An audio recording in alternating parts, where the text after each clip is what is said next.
I thought my backyard chickens were just a peaceful hobby.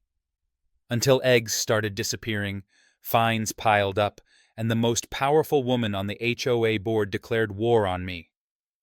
But when I replaced real eggs with exploding decoys, well, let's just say, everything changed. I never imagined a few backyard chickens could turn me into a target for the most powerful woman in our neighborhood. When I first built my little coop in the corner of my Sycamore Heights backyard, it felt like a peaceful escape, a return to something simple.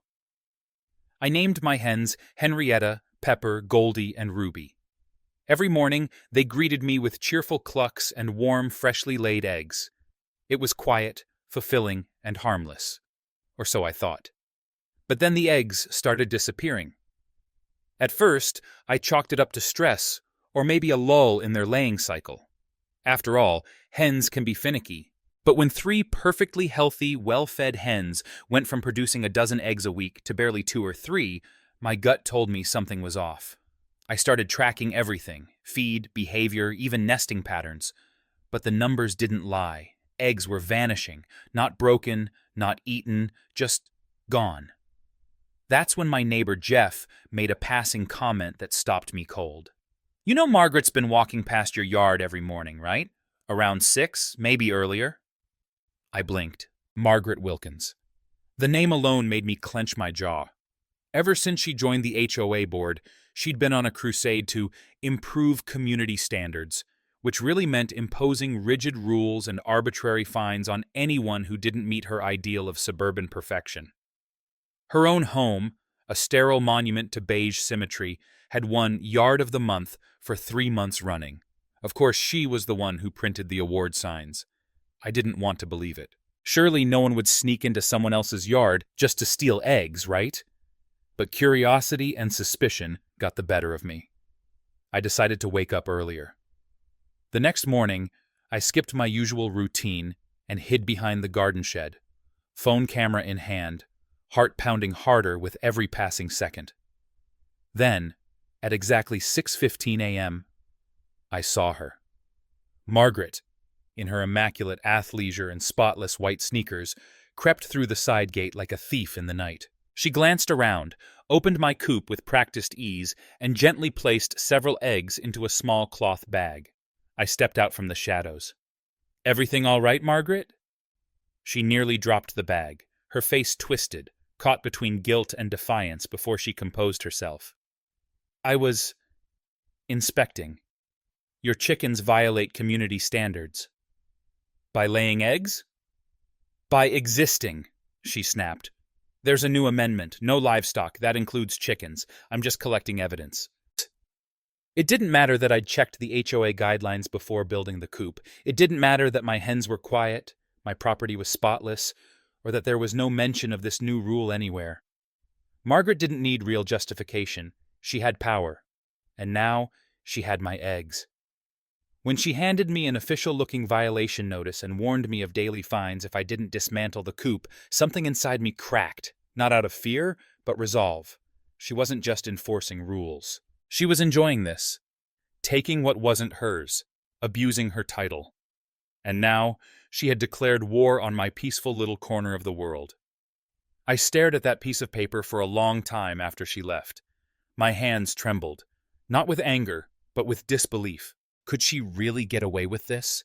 Would the neighborhood believe her version of events? And how many others had she steamrolled into silence? That's when I realized something important. I wasn't just fighting for a few chickens or stolen eggs. I was standing up to a pattern of quiet tyranny. What came next?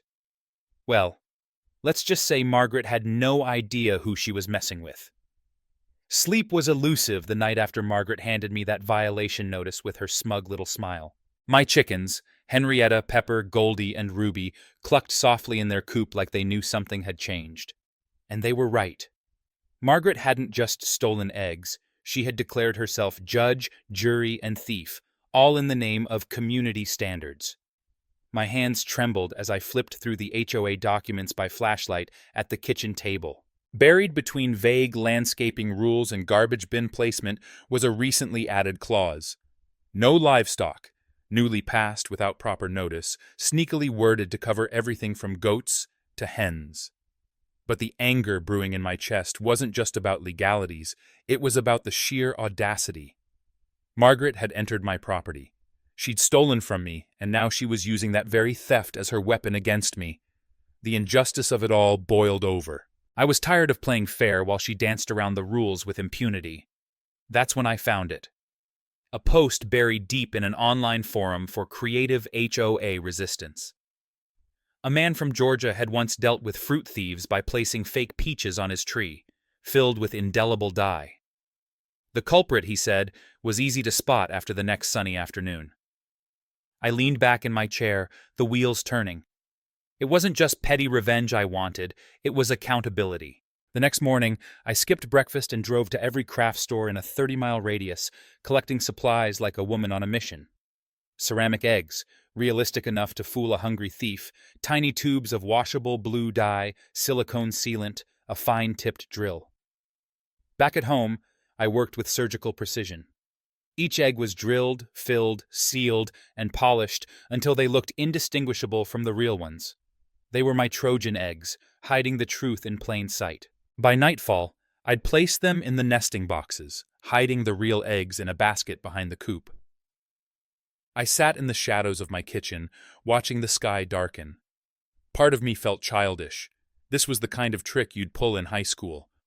But another part, the part Margaret had provoked, felt ready. Let her steal one more thing. Just one more. At 6:22 a.m., a blood-curdling scream tore through the morning silence. I dropped my coffee mug and ran to the window. There she was. Margaret, frozen in place next to the coop.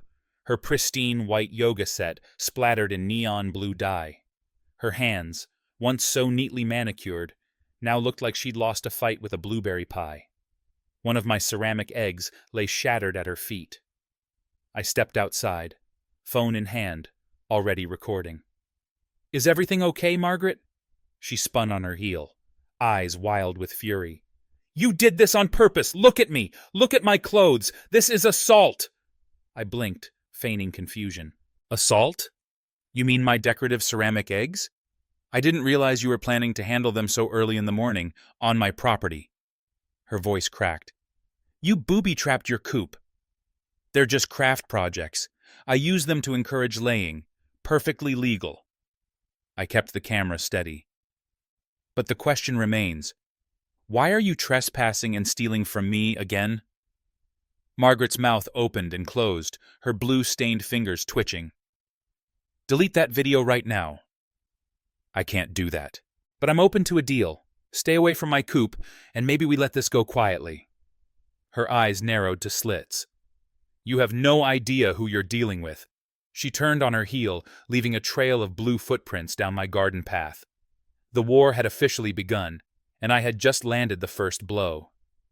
3 days of silence passed, and for a fleeting moment, I thought maybe Margaret had learned her lesson. The blue dye, the camera footage, surely that was enough to make even the most power-hungry HOA enforcer retreat. But Margaret Wilkins wasn't just any neighbor. She was a woman used to controlling every inch of Sycamore Heights, and she wasn't about to let ceramic eggs and a little embarrassment unravel her reign. The first warning sign came at 6:42 a.m. on a rainy Wednesday. My inbox pinged with an email from the HOA board. Subject line, "Emergency meeting, public health hazard at 247 Maple Drive." My address. My gut dropped as I clicked it open. The message, clearly authored by Margaret, accused me of harboring dangerous materials, of maintaining non-compliant livestock, and of displaying aggressive behavior toward board members. It even included a photo of her stained yoga outfit, dramatically labeled Exhibit A. She had spun the whole incident into a tale of HOA heroism. According to her version, she had been conducting an early morning inspection when she was violently assaulted by a hidden explosive device. No mention of her theft, no mention of trespassing. Just a villainized homeowner, me, turned neighborhood threat. By lunchtime, the email had reached every resident in Sycamore Heights. My phone exploded with texts. Some were sympathetic. "Is this true? Want me to speak up at the meeting?" Others not so kind. "This is a family neighborhood, not a farm." And, "If your chickens hurt my kid, You'll be hearing from me. Margaret had done it. She'd flipped the narrative, turning the community's attention away from her trespassing and toward the illusion of danger. Her language was deliberate, inflammatory, hazard, attack, livestock breach. It was the kind of rhetoric that spread like wildfire in neighborhoods full of property value paranoia. I stood in my kitchen, staring at the printed copy of the email, fists clenched. She hadn't just tried to silence me. She was trying to destroy my credibility, my reputation, my peace. And if she could do this to me, what would stop her from targeting the next person who stepped out of line? That evening, a knock at the door revealed my elderly neighbor, Walter Jenkins. He handed me the same printed email, his hands trembling slightly. "She's done this before, you know," he muttered. "Tried to get my tomato patch banned for being unsightly. You're not alone in this." It was a spark, small but bright. As I closed the door behind him, the storm clouds outside cracked with lightning. Margaret thought she was organizing an HOA ambush. But what she didn't realize was that this conflict had struck a nerve in the community. People were watching now. People were choosing sides, and I wasn't about to back down. Margaret may have had the board in her back pocket, but I had something more powerful, the truth, and a camera roll full of it. As the emergency HOA meeting loomed, the weight of Margaret's smear campaign bore down on me. She had framed me as a rogue resident running a hazardous backyard operation. But if there's one thing HOA bullies hate more than ceramic dye, it's public scrutiny. That night, with shaking hands and a determination I hadn't felt in years, I built a simple website. Save Our Sycamore Chickens. It wasn't flashy, but it was honest. I uploaded photos of my clean, well-maintained coop, my happy hens pecking peacefully in the yard, and most importantly, 6 days' worth of security footage. There was Margaret, slipping through my side gate in the early dawn, quietly collecting eggs like some bizarre ritual. I didn't stop there. I added county guidelines showing backyard hens were perfectly legal. I included charts about noise levels, chickens versus barking dogs. I linked studies about fresh eggs and mental health benefits, and testimonials from neighbors who'd enjoyed omelets made from my girl's finest. Then I printed 50 flyers with a QR code linking to the site and slipped them discreetly into mailboxes on my street before heading to my nursing shift. By lunchtime, my phone buzzed nonstop. Dozens of texts poured in, some from neighbors I barely knew. "Had no idea she was stealing from you. Your coop is adorable. My daughter wants to meet your chickens." Even Walter Jenkins chimed in. "Count me in for the meeting. Margaret stole tomatoes from my garden last summer." What began as a quiet backyard hobby was now becoming a community rallying cry. The next morning, I found 3 handwritten notes tucked under my doormat, all offering support. One was from a family who walked past my yard every day on the way to school. "My kids love seeing your chickens. Please don't let them take that away." I nearly cried. That evening, I updated the website to include a petition to protect backyard hens in Sycamore Heights. Within 12 hours, it had over 100 signatures. Suddenly, Margaret wasn't the one controlling the narrative. I was. The shift was palpable. For the first time, I wasn't standing alone against the HOA machine. I had neighbors, allies, people who believed in fairness and eggs. The blue dye trap had caught Margaret red-handed, but it was the website, the quiet truth told with receipts and respect, that was turning the tide. The emergency meeting was still days away, but the battle lines were drawn. And this time, I wasn't showing up to be judged. I was walking in with the support of an entire neighborhood behind me. The moment I walked into the community center that Friday evening, it felt like stepping onto a stage. Every conversation died. Every head turned. I could feel Margaret's eyes burning into me from across the room. She sat at the head table with HOA President Thompson and a few other board members, her pristine blue-stained blouse now framed behind her like a war trophy, the same one she'd ruined during her early morning egg theft expedition. To her, this was the moment she'd publicly dismantle me. But to me, this was the moment the truth would finally speak louder than her lies. President Thompson called the meeting to order, tapping his gavel with a weary sigh. We're here tonight to address complaints filed against the homeowner at 247 Maple Drive regarding unauthorized livestock and a retaliatory incident involving an HOA board member. His eyes flickered toward Margaret, then to me, as if already sensing there was more to the story than he'd been told. Margaret stood, flipping through her thick binder like a prosecutor. For 3 months, I've documented violations, she declared, projecting her voice across the hushed room. This homeowner has created a disruptive and unsanitary farming operation in a residential zone. Chickens, livestock, have no place in a neighborhood like ours. But worse, when I attempted to investigate, I was assaulted with a dye-filled explosive meant to humiliate and harm me. Gasps rippled through the audience. Margaret held up her blouse like it was evidence from a crime scene. This was the result, she said dramatically. Permanent damage to my clothes, emotional trauma, and a blatant act of aggression against the HOA. I stood slowly, heart pounding but voice steady. Before we talk about dye and chickens, I have one question, I said. Why was Ms. Wilkins entering my backyard without permission at 6 a.m. for 12 consecutive days? A murmur began. Margaret stiffened. I was conducting an inspection, she snapped. Without notice? Without documentation? I turned to President Thompson. Is that standard HOA procedure? He looked caught off guard but cleared his throat. Typically, inspections are scheduled and include written notices.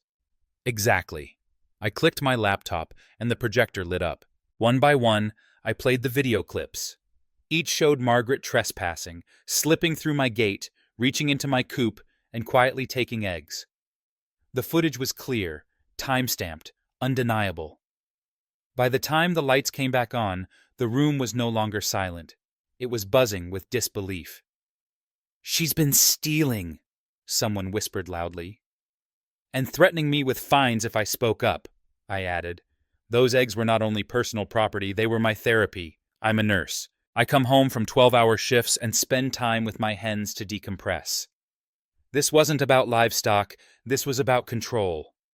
Margaret's face had gone from red to pale.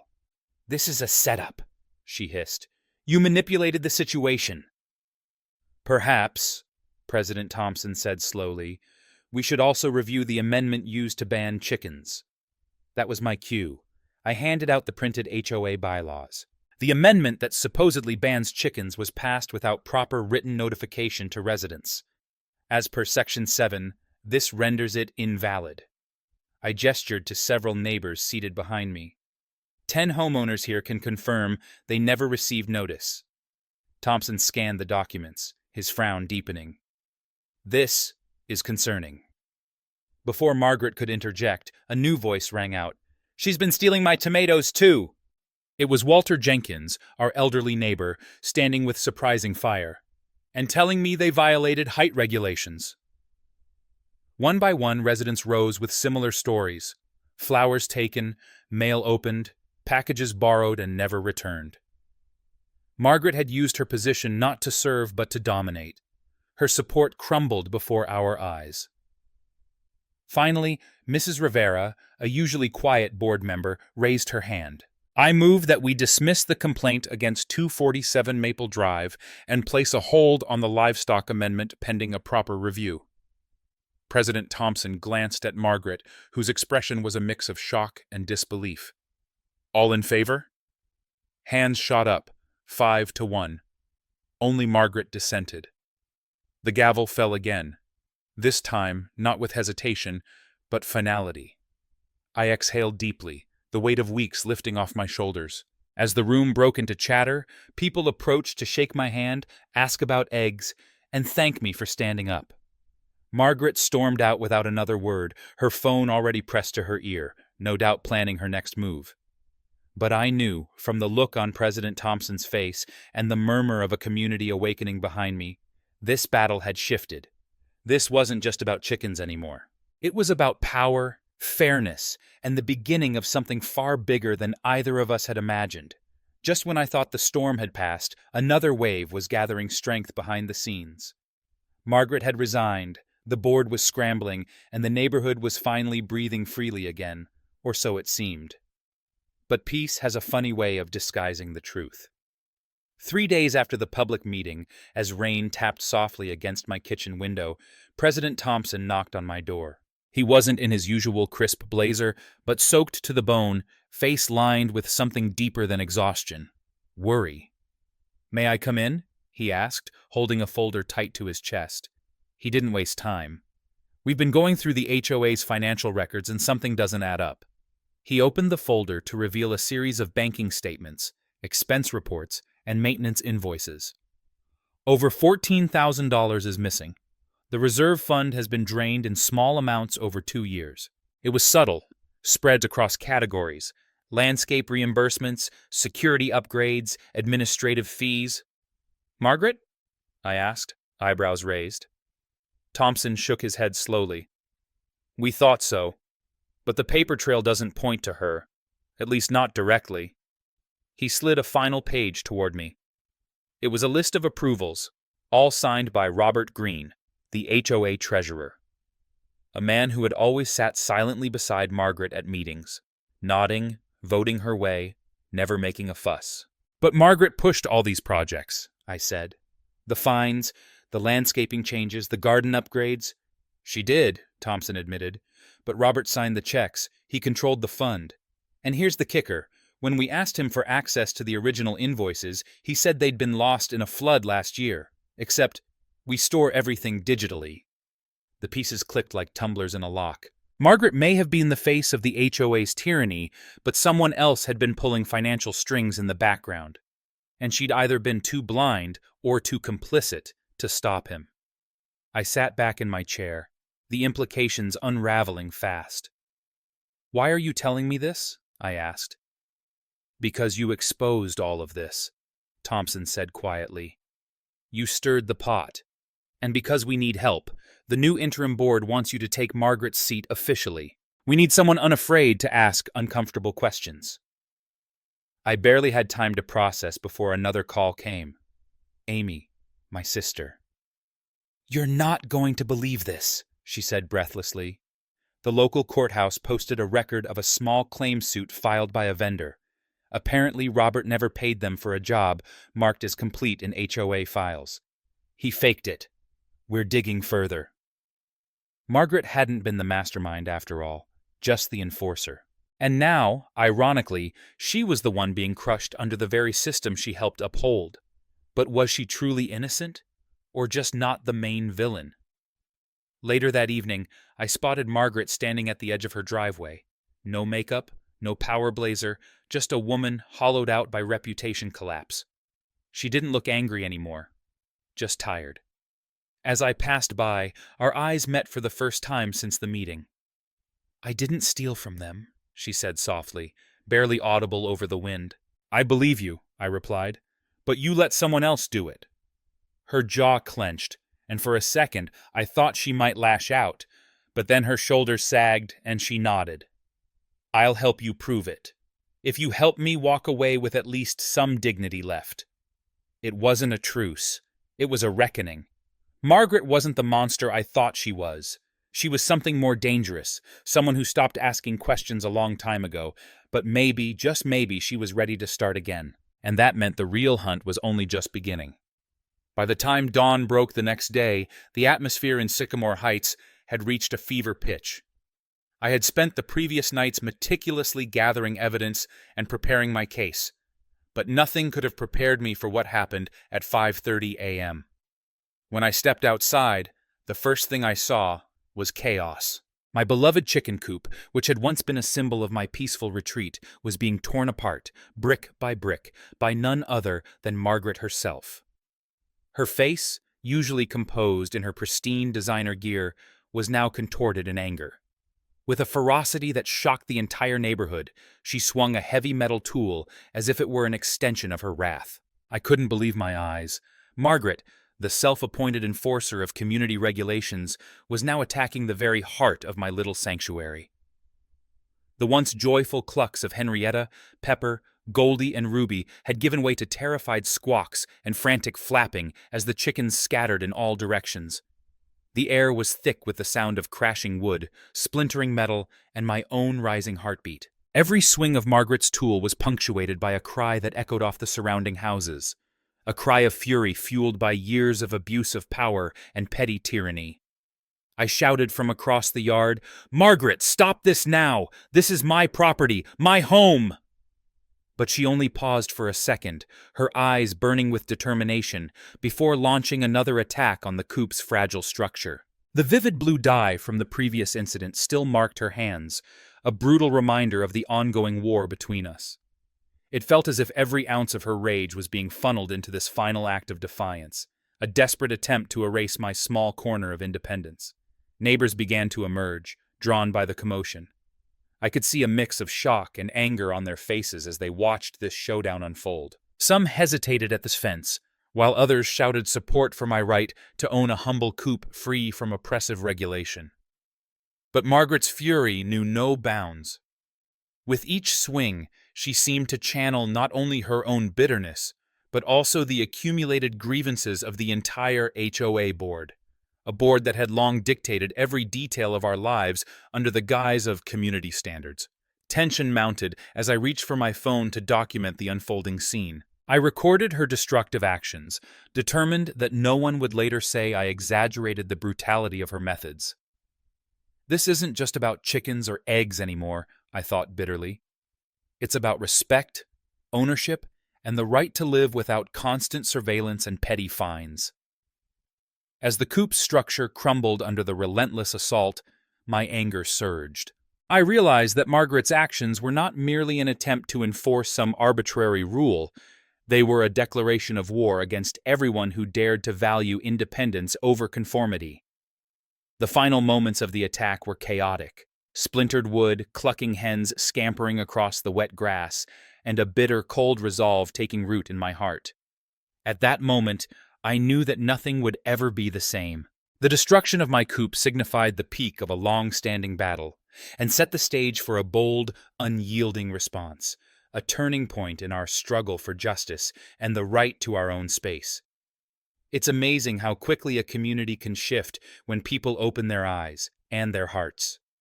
Just a few weeks after Margaret's dramatic outburst and the near destruction of my chicken coop, something incredible began to happen in Sycamore Heights. The same neighbors who once peeked cautiously from behind curtains now walked confidently up my driveway, offering kind words, help, and, for the first time, true friendship. It wasn't just about eggs anymore.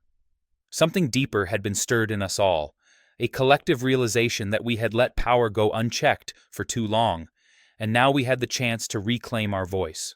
At the next HOA meeting, there was no shouting, no accusations, only a powerful silence when the board was asked to account for years of questionable decisions. Margaret had officially resigned, her once commanding seat left empty at the front of the room. In her absence, the board voted to open all future meetings to public comment and review every policy with community transparency in mind. That night, for the first time in years, the residents of Sycamore Heights didn't leave the community center frustrated or defeated, they left inspired. And then came the proposals. A group of neighbors, including Walter Jenkins and Mrs. Rivera, brought forward a plan to establish a neighborhood community garden on the vacant lot that once housed an unused HOA storage shed. "If we're going to build something," Walter said proudly, "let's build it together." People cheered. Even those who had previously sided with Margaret raised their hands in support, perhaps realizing it was time to stop fighting each other and start building something meaningful. I was stunned when President Thompson approached me after that meeting and asked if I'd consider helping draft the guidelines for backyard poultry and sustainable living in the new HOA charter. "You were right all along," he said with a humble smile. "We need rules, yes, but we need them to serve the people, not control them." As the weeks went by, the changes became tangible. With the board's support, we organized weekend workshops on gardening, composting, and small-scale farming. Children helped plant rows of vegetables beside the new community shed, their laughter echoing through a space once ruled by silence and suspicion. And my hens, Henrietta, Goldie, Pepper, and Ruby, became local celebrities. Families visited regularly to feed them and learn about caring for animals. Even former skeptics couldn't deny the joy on their kids' faces as they gently collected eggs from the nesting boxes. The most touching moment came during the dedication ceremony of the new community garden, now called Sycamore Roots. Mr. Jenkins stood with a bouquet of sunflowers from his personal garden, offering them to me in front of the crowd. "You reminded us that one person can make a difference," he said. "But together, we can change everything." I looked around and saw what we had become, a neighborhood no longer divided by arbitrary rules or fear, but unified through compassion, honesty, and purpose. Front lawns once used to showcase conformity were now sprinkled with vegetable beds and rain barrels. Where there had been tension, now there was trust. And as I stood beside my restored chicken coop, surrounded by laughter, blooming tomato plants, and the familiar cooing of my hens, I felt something I hadn't in a long time. Peace. Not just for myself, but for the community that had once tried to push me out and now stood with me, side by side. Sometimes change comes from conflict. But lasting transformation, that comes from people deciding, together, that they want something better, and daring to build it with their own two hands. Sometimes, life's most profound lessons don't come from grand events or dramatic speeches, but from something as simple as a stolen egg. This story, filled with unexpected twists and neighborhood tensions, ultimately reveals a timeless truth. When we stand up for what is right, no matter how small the issue may seem, we create ripples that can transform an entire community. For older audiences, many of whom have spent decades navigating both personal and societal challenges, the heart of this story may feel familiar. It's not just about chickens or HOA politics. It's about dignity, about protecting the simple joys and values that bring peace to our everyday lives. Whether it's a vegetable garden, a row of flowers planted with care, or a morning routine shared with backyard hens, these small things matter. They ground us. And when someone threatens them with power, pride, or unjust rules, the instinct to protect them isn't just justified, it's courageous. One of the most striking lessons here is the power of documentation and calm resistance. Rather than resorting to anger, the protagonist chose a creative form of protest that exposed injustice while preserving their own integrity. For older adults who have experienced the frustration of being dismissed or overlooked, this is an empowering reminder. You don't have to shout to be heard. You just have to be right and ready. A calm, well-prepared voice backed by evidence and truth can shake even the strongest walls of corruption. Equally important is the role of community. For too long, many residents were silent, some out of fear, others out of habit. But once the truth came to light, people found strength in each other. Neighbors who had never spoken before suddenly became allies. Elderly residents stood up, shared their stories, and found their voices again. It's a reminder that it's never too late to speak out, to make a difference, or to unite for a greater good. Community isn't about uniformity. It's about connection, compassion, and shared values. Perhaps the most beautiful lesson is about forgiveness and growth. Even Margaret, once the neighborhood tyrant, became a symbol of how pride can cloud judgment, and how accountability can lead to unexpected redemption. While not everyone can or will change, offering grace, when possible, allows us to let go of bitterness and focus on rebuilding. In the end, this story reminds us that justice doesn't always come from institutions. Sometimes it begins with a brave individual, a handful of allies, and a quiet refusal to be bullied. For older viewers especially, it's a tribute to wisdom, patience, and the enduring power of community stewardship. We all have something worth protecting, and the courage to protect it can inspire others to do the same. Whether you're 35 or 85, it's never too late to stand up, speak out, and leave your corner of the world just a little better than you found it.